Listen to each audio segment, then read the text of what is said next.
Hold on to your phones, folks, because this is unbelievable. Remember Signal?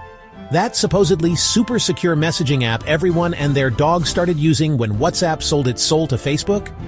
Yeah, well, turns out it's not as foolproof as a Trump campaign promise. Senior Trump administration officials, including big names like Mike I Heart War Waltz and Tulsi from Yoga to DNI Gabbard, were caught using a Signal group chat to discuss some very sensitive stuff. We're talking U.S. military plans to strike Iranian-backed groups in Yemen, the kind of intel that makes Edward Snowden drool. And if that wasn't bad enough, some poor sap named Jeffrey Goldberg, a journalist, somehow got added to the group. Maybe someone mistook him for that Jeff, the Amazon one with all the rockets. Regardless, Goldberg found himself with a front-row seat to the Trump administration's foreign policy brainstorming session, which, judging by the emojis used to celebrate the airstrikes, looked a lot like a frat house after a kegger. Look, we all love a good group chat, but when you're discussing top-secret military operations, maybe stick to official channels. Unless, of course, you're hoping to win Worst Security Breach of the Year award. In which case, congrats, Team Trump, you might just be in the running. So, naturally, this Signal snafu caused quite a stir. The Senate Intelligence Committee hauled Gabbard and CIA Director John Ratcliffe in for a good old-fashioned grilling. You know the kind stern faces, pointed questions, and enough tension to cut with a drone strike. Did Gabbard and Ratcliffe come clean? Did they admit to a colossal lapse in judgment? Of course not. They doubled down, denying that any classified information was actually shared in the chat. It was all just casual conversation, you see. Just a bunch of government officials casually discussing bombing plans. Like you do. Meanwhile, Trump, in a move that would surprise absolutely no one, downplayed the whole thing as a glitch. He even defended Waltz, blaming the whole mess on a subordinate. Classic Trump.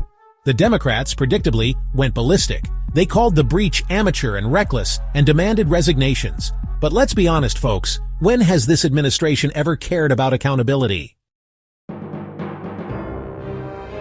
This whole Signal debacle raises some serious questions about the Trump administration's competence. I mean, these are the people entrusted with our national security, and they're out here treating it like a game of words with friends.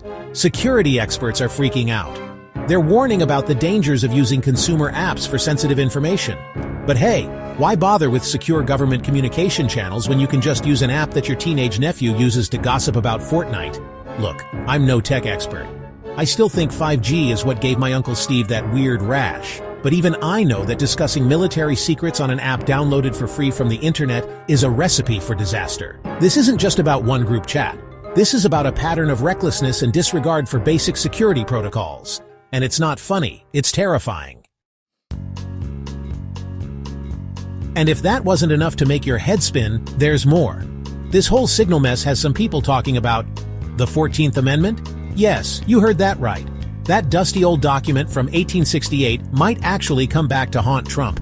You see, Section 3 of the 14th Amendment bars anyone from holding public office if they engaged in insurrection or rebellion against the United States. And let's be honest, folks, Trump's actions on January 6, 2021 were not exactly a ringing endorsement of democracy. Now, I'm not a lawyer, but this sounds pretty serious. The founders who ratified this amendment would want it followed, which means that Trump is an illegitimate president who cannot hold office. Could Trump actually be disqualified from holding office? It's a long shot, but hey, stranger things have happened. After all, this is the same guy who thought injecting bleach was a good idea. One thing's for sure, this whole Signal debacle is just the tip of the iceberg. Buckle up, folks, it's gonna be a bumpy ride.